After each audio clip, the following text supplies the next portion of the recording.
Hi, peace be upon you, folks. Today, I would like to talk about what I think is good news. Uh, Sometimes I'm really hesitant to give people good news or tell them to be patient because I go through some things sometimes dealing with depression and other things, and sometimes the last thing I want to hear is somebody telling me to be patient, right? Because it's like, yeah, I know that, and I'm already trying to be patient, but you're not in my shoes, so don't act like it's easy and stuff. But anyway, it's good advice, right? Um, so good news. I had a dream recently in which I saw like dark clouds gathering. It was a short dream, like it was just like a glimpse. Like it made me even doubt whether I really saw that in the dream or what it meant, right? But there's a chapter in the Quran that talks about an example of the condition in which the Prophet was preaching, and he said it was like a storm, right? And I had always wondered about it, but anyway, so there were two verses. The first verse gave the example and said the example was like that of one who lit a fire, and when it had illuminated all around him, Allah took away their sight, took away their light. Well, yeah, I think it could apply both. Took away their light, took away their sight, right? So even though the Prophet had come with this guidance, the Quran that guides to your Lord, and your Lord is the light of the heavens and the earth, there were still some people who didn't seek guidance. They choose something other than that. And Allah would not force you to guidance if that's not what you seek. He has given you free will. So he has to honor that, right? So it is left for you to contemplate life and choose that one thing is better than another, one thing is more truthful than another. So I seek this one thing and not the other. So the example is that's the example of the one who lit a fire. The Prophet lit the fire. He was given this light that illuminated all around him, and yet still the people could not see because Allah took away their light. The following verse talked about and said, or the example is like that of a storm in which is lightning and thunder, right? So in this storm, the rainstorm there's darkness and lightning and thunder. So every time the lightning strikes, it snatches away their sight, and then they walk a little bit in the light, right? Because now they could see. And then when they hear the thunder, they put their fingers in their ears, right, in dread of death. So we could explain what we think that means, but I would like to just apply it to this situation right now, in which I think there is good news. I have a sort of an apocalyptic view of the world, whatever that means, but to me it means I believe is that we're in the end times, and obviously, if you're a believer or if you follow one of the major religions, you should kind of have an apocalyptic view of the world because you believe it's all going to end, right? It's all going to be revealed, right? So, in my view of the apocalypse, it's not all bad, right? There's going to be a transition period, but you can consider it as the event, and Allah explains in the Quran and says the event, right? Like when the event occurs, there is no denying that it has occurred, right? So they said the event shall raise up some and it shall bring down others, right? And I mean the big event is the day of judgment, but also I think it could be a different event, or there could be multiple events. Whatever the case, so I believe when we near the end times, like the Christians say, God is going to pour out His Spirit, right? I think that applies, right? God is going to fulfill His promise to the messengers, right? And the time of victory of the messengers come, right? And we're going to live in a world where there is science and technology and it's going to be really hard to go against the system. But we know that Adam was taught the names of all things. I've speculated, I've philosophized a little bit about it, and I've come to like the idea that Adam could use 100% of his brain. Adam knew the meaning of everything, where everything fit in the creation of God, right? So if you know where everything fit, then everything that God creates is good, but sometimes we misuse it and so it becomes bad, right? Think about greed. Greed is not all bad, right? If you're greedy for God, that's good, because you seek his knowledge, you seek his faith, and then you know that in that type of greed, you actually have to, like, the more people you take with you, the better your chances are of winning the race, right? It's not like a race in which the more people you carry, the slower you are in running, right? So it's almost a contradictory type of greed. Anyway, everything has its place, and Adam was taught the names of all things, so he knew where everything fit, where was everything's place. So in that way, he could not cause waste. Think about how we apply science and technology today. We can't even recycle some of the things we have because we're not applying things in their rightful place, and we do not know the names of all things. So similarly, I think in the end times, the Messiah, who I believe was the firstborn of Adam in heaven, and that's another topic, and I have a few posts on YouTube on why I think that. I think he also, in his final return, will be taught the names of all things, and he will be the heir, to Adam, right, the son, right? He will take Adam's place and be given basically what Adam had, right, in terms of like the spiritual and the mental capacity.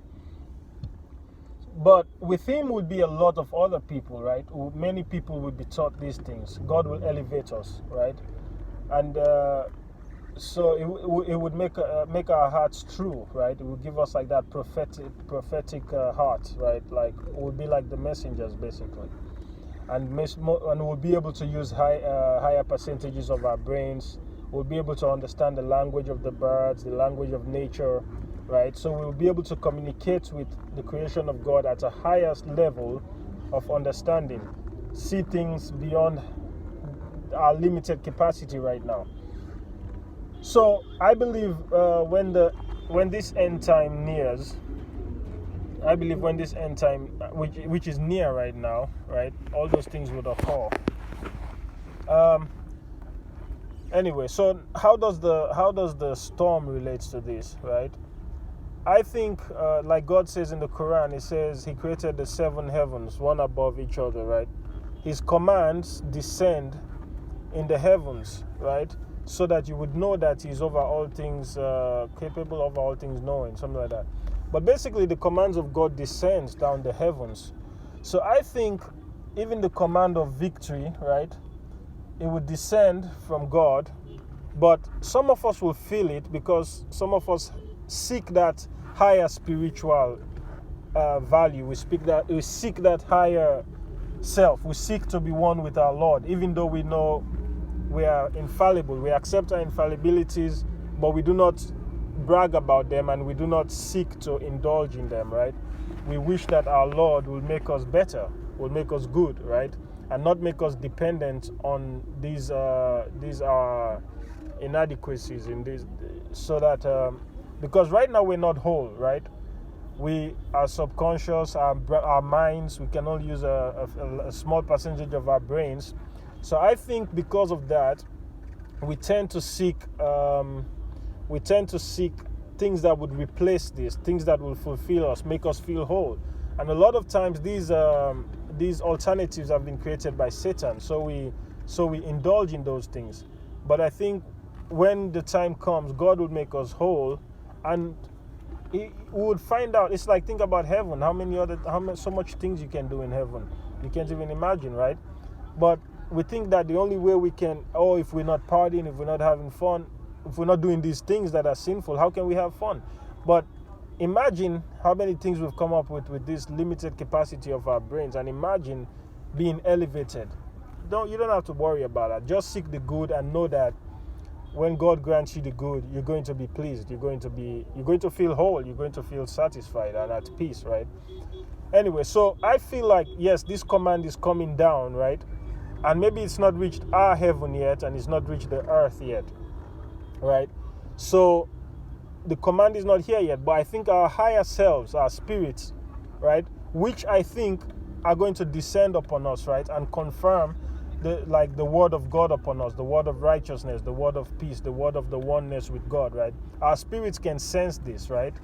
Because our spirits are basically like it's like a key, a lock and a key, right? Like something that completes another thing, something that makes it whole. Like some things that we're not, I want to say, not supposed to be separated in the first place, right? So our spirits are supposed to be part of us, but we're supposed to seek this spirit and supposed to know that in this condition we are fallen. But most of us don't even recognize that we are fallen in this condition. So we indulge in this condition and we prefer it, right? But once you start realizing that, no, I'm in a fallen state, right, and I can actually seek the good, right, then you start probably, with the guidance of God, start seeking of ways to seek the good. So I believe the storm, right, it's like the uncertainty, because if you're searching for God, obviously you're going to go through uncertainties, right? Think about the things we strive for, fame, career. It's very difficult, and you go through a lot of uncertainties, you go through a lot of hardship, you go through a lot of stress, right? So once your spirit starts sensing that this world is very meaningless, right, and you start sensing also that it doesn't really make sense, like this, it shouldn't be like this. Why is this happening in this way when it shouldn't even be, right? So nothing makes sense. So you start thinking, well, where do I fit in? Like, what's the meaning? What's the purpose? Like, why am I even here, right? This doesn't make sense at all. So your soul gets in a depressed state, right? Which I don't think is bad, because I think I don't think we should always try to adapt. It's good if you can adapt, right? It's the blessing of God, because I don't think it will be difficult if everybody is in a depressed state. But I think the first people who are going to, the first people who are going to achieve their spirit, right, would be those that have already started sensing this, right? And many of us in our ways, in our small ways, have been trying to call people to Islam and call people to the good, right? YouTube, Twitter, our friends, right? We've been trying to strive for the path of God, strive that He grants us faith, right? We know we do not have these things. We know we're not perfect, but we seek perfection, right? And we know it's only by the mercy of God, right? But we still work, because we have to put in an effort, right? But we do not think it's just by our works we're going to get these things, right? So the storm is that uncertainty, that darkness, right? And your soul is sensing that. Sometimes it might even lead to a little bit of disbelief, right? Wherein you start doubting. Like, sometimes I feel like, yes, I know there is a God, I just don't believe in Him, right? Sometimes I feel like that, to be honest, like, because there's some things I hope for from God. There are some things that I believe in that God has promised that makes sense that He should promise these things, because He's God, right? And when I think about God, these things, the Quran just justifies these things that I already think about God, right? So when these things don't get fulfilled in maybe the time I want, I start feeling like, yeah, I know there's a God. It makes sense there's a God, but it's hard to believe in Him, like, So I think we're in that uncertainty, right? And then every time you get that lightning, right, you get a little bit of like inspiration, you get a little bit of faith, and sometimes even a little bit of fear, wherein you can sense the power of God. You can think about the day of judgment and be like, wow, like, you think about it in a way that brings fear to your heart, that it doesn't normally happen that way, right? So for me, that's the lightning. That's the insight. It's like almost God is giving you a taste of it, right? So that you almost like, your soul almost like feels it a little bit before you finally get it, right? And then you appreciate it. But I think for the disbeliever, however, the one who doesn't seek faith, when he gets that lightning, right, it just makes him like, because they said the disbeliever has despaired in the mercy of Allah, it just takes away his sight. He doesn't look for that insight. He just decides to go even more astray, right? When he gets that fear, when he gets that insight into like, oh, I will die, or blah, blah, blah, right? Or like the thunderclaps, right? They dread the death, right? Right? Whereas I think for us, we hope for the rain or something like that. But So the believer, when he's in this state, right, and he feels hopeless, he feels depressed, he's supposed to count on his higher knowledge that yes, I may not feel this way, but I know because I've thought about it, I've considered it. So I'll continue my 5 prayers as I have always done. Obviously, sometimes you will fail. I have to be honest with you. You're going to fail a lot, I think. I'll continue my 5 daily prayers. I'll continue to do good. I know I'm going to get angry. I'm going to get frustrated.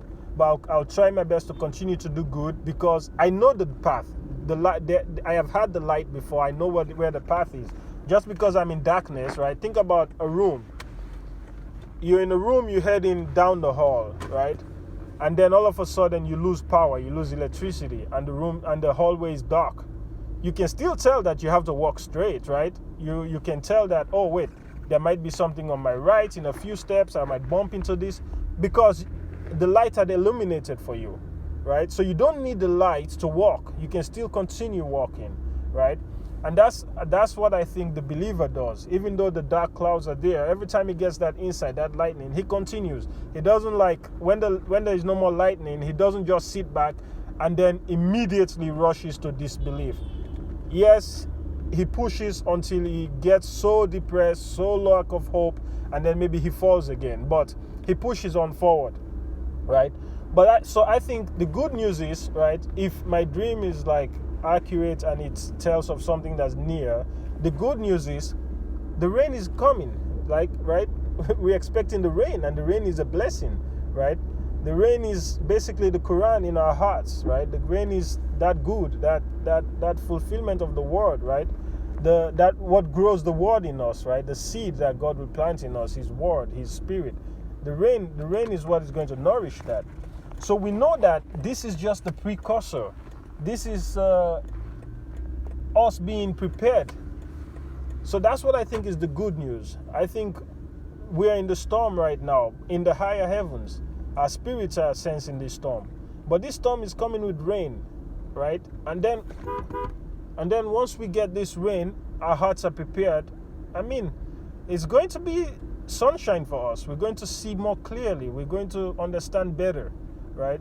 So anyway, this is what I think is the good news. And so it's especially for a lot of my friends who have found out, Muslim brothers, they're going through depression, they're going through hopelessness, right? They're going through sadness.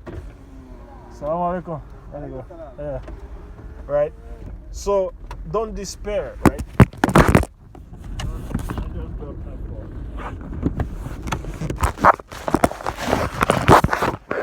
Yeah, so don't despair, right? Hopefully the victory of Allah is near. I think we are all supposed to go through this. When you get that spirit, when you get that word, which I think you should seek, right? And seek that oneness with your God. It's like the Gospel of Thomas says, like, the one who seeks will not stop seeking until they find. When they find, they will be disturbed, right? Many of us, we're seeking. There are several things you can find, right? There are levels. At the first level, you find that the world doesn't make sense. You learn a little bit about the world, right? And you get disturbed. Your person gets disturbed. You can't even find motivation to seek worldly things. Assalamu alaikum. No, after. No bad. Right? You can't make sense of the world. So why push yourself to these trivial things, right? It said, and then you will be disturbed. And when you're disturbed, you will marvel, and you will rule over all, right? So God is raising up imams. God is raising up rulers, priests, right? That is going to teach the scripture, right? He's going to teach the word. They're going to have they're going to have access to the book, right? So in the Gospel of Thomas also, right? They say Jesus said the human one is like the one who cast a net into the sea, right? The one who cast the net into the sea, right? And then, like, when it got all like fish, right? He saw amongst these fish a large fish. Then he returned all the smaller fish and took the large fish, right? So I think this is like us. We're seeking in the world, and then we find this meaning. Like, there's nothing that could be greater than striving in the path of God and calling people to Islam and setting up justice on the earth and setting up the law of God. Alaikum salam. So once we realize this is a greater purpose, we hold on to it. And obviously we're not going to find peace and motivation because we're not holding on to worldly things. So I think it's something like that as well. Right? So I think this is the good news. This is the good news. We hopefully soon God will reveal to us, and God will fulfill His promise to us, and He will unite us with what I call our eternal bride, right? Our spirit, our word, make us whole, make us one, right? Or our eternal groom, if you're a girl, right? And the Christians have this prophecy about 144,000, which I think may also play into this, right?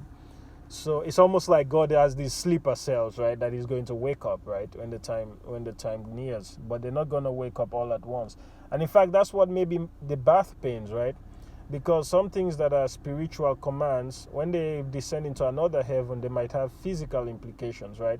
So even when you think about the birth pains that the Christians speak of the earth, think about solar flares. Maybe this is like our spirits coming, our commands coming from God, and having an impact upon the earth, right? While in our hearts it's not a bad impact, but we're being birthed, we're being reborn, we're being born again, we're being born of the Spirit, right? God is giving us our lives. It's like we say in Islam, right? God is the one who gives life and causes death.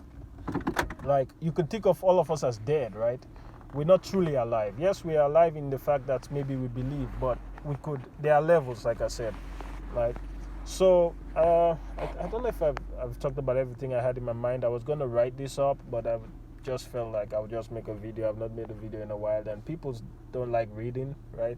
So sometimes I write these long posts and then I post them, and anyway. So I hope this is beneficial, right? It's just good news that I think I should give my brothers who've been going through a lot of depression, who've been going through a lot of stress, hopelessness, right? And they've been failing in some of their worldly tasks because they can't find motivation in it, they can't find inspiration in it, right? I think God is preparing you for something else, right? Preparing you for a higher purpose. And I hope I'm right, and I hope the victory of Allah comes soon. Because yes, it's going to be a bad time, it's going to be a time of fear, but it's going to be followed by victory from Allah, in which we set up justice upon the earth, in which, like they say in some of the prophecies, and I try not to concentrate too much on prophecies, right? But I try to make sense of them, right? They say the justice will be filled in the earth, and you would hardly find a poor person, right? Because it's like, why should people be poor? We have enough, really. But we do not seek justice on the earth. And if you think about the poor people, right, many of them do not even, well, maybe they don't have time because of the way society has been set up. You have to wake up early, go to work, come late. You don't have time, right? You do not have any interest. But think about, if they were given power, right, would they do justice when they've not sought righteousness, they've not sought their Lord? So sometimes God prevents us from getting these things that we seek, right? These riches, because maybe we'll spend the riches doing sinful things, right? But during this transition period, a lot of us will seek the good. We would invest in the good, become good, right? So we'll spread the good. It's like also in the Gospel of Thomas, I think, when Jesus said, He said, that's why the good came into your midst, to return you to your roots, right? So would actually be returned to the good. We'll actually return to where we came, to being one with God, right? So when we return to that state, then God can give us riches. God can give us all our comforts, our spiritual, our physical comforts, because we're going to do it. We're going to be grateful. We're going to use them in the right way. So anyway, I hope this is good news for my brothers, and I hope it's not just me talking about it. I pray that Allah fulfills His command. I pray that Allah fulfills His command, and I pray His promise to us soon, and doesn't leave us in the state where we're in. He said He's going to take us to states and states, right? I hope the rain, right, the blessing descends soon. All right, my brothers, hold it up. And I know a lot of brothers, like Christians, and they believe, right, but they just don't believe in the Islamic idea. But I think maybe Allah would find good in their hearts, and many of them also would try to understand Islam and be guided into Islam. May Allah guide us all, right, and seek the good in our hearts and guide us and have mercy on us. Assalamu alaikum.